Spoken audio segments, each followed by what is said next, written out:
In 2023, the government started an initiative through the Ministry of Agriculture, Fisheries and Mining to drive the sector on 4 pillars: food security, agribusiness development, climate-smart technologies, and export expansion.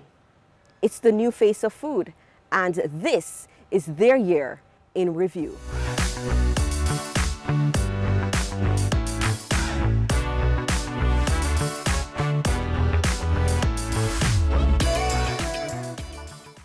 We started 2023 with the worst drought on record in the history of our country, and unfortunately we ended 2023 in November with some tremendous flooding across some of our most productive zones in St. Andrew and St. Thomas. Nonetheless, our farmers have shown again this year that they are the most resilient set of people in the world, and that is also true for our fishers. What we've had to do as a ministry during this year is respond. So to respond to the drought, respond to the flood. So we did have 2 drought mitigation programs that we ran, over $200 million, that we provided direct support to our farmers to ensure that they kept out there, that they kept farming. 2023 was a very interesting year, and we made available seeds, fertilizers, chemicals. We also made available grass, water tanks, drip irrigation units, and we also look at the rehabilitation and maintenance of some of the farm roads. And this has been a success.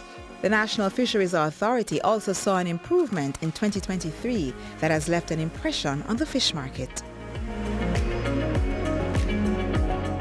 We have been providing significant training throughout the course of the year. We also provided training across our farming network and rather handled that. So I hand over to Mr. Simpson to tell a little bit more about our training. Thank you, my Minister, Minister Green.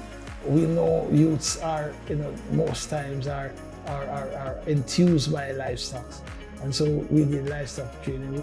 The NFL trains our fish farmers. In this year, we have trained over 50 persons in techniques, in hatchery techniques, management techniques, and husbandry techniques for their aquaculture operations.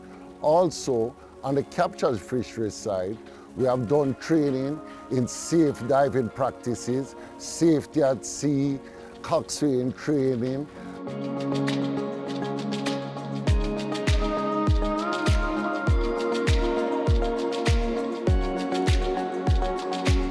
We have been introducing more climate-smart technology to help our farmers get access to water. In fact, with the help of JC, we were able to put in a brand new solar polar voltaic system at the Plumwood station.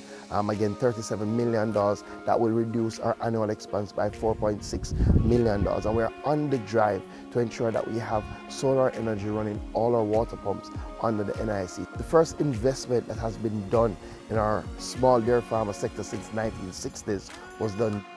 We built a communal milking parlor in St. Thomas. Not only did we build the milking parlors, we provided them with a mobile milker. They used to milk 1 time a day, they now milk 2 times a day. That means greater income for our farmers, and we're going to continue that work.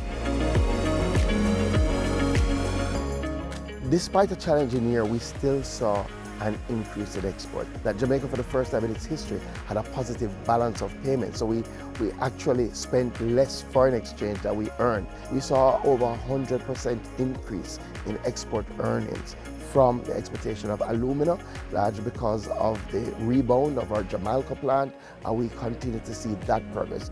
The ministry's mining sector also saw an increase in industrial minerals, with limestone shipment increasing by 3,000%. In essence, the focus of our agriculture ministry is to promote the sustainability of our high-quality Jamaican food, as demonstrated in 2023. So we're going to hit the road in 2024 and launch a global Eat Jamaican campaign. We want the entire world to focus their energy on eating the best food in the world, sourced from Jamaica.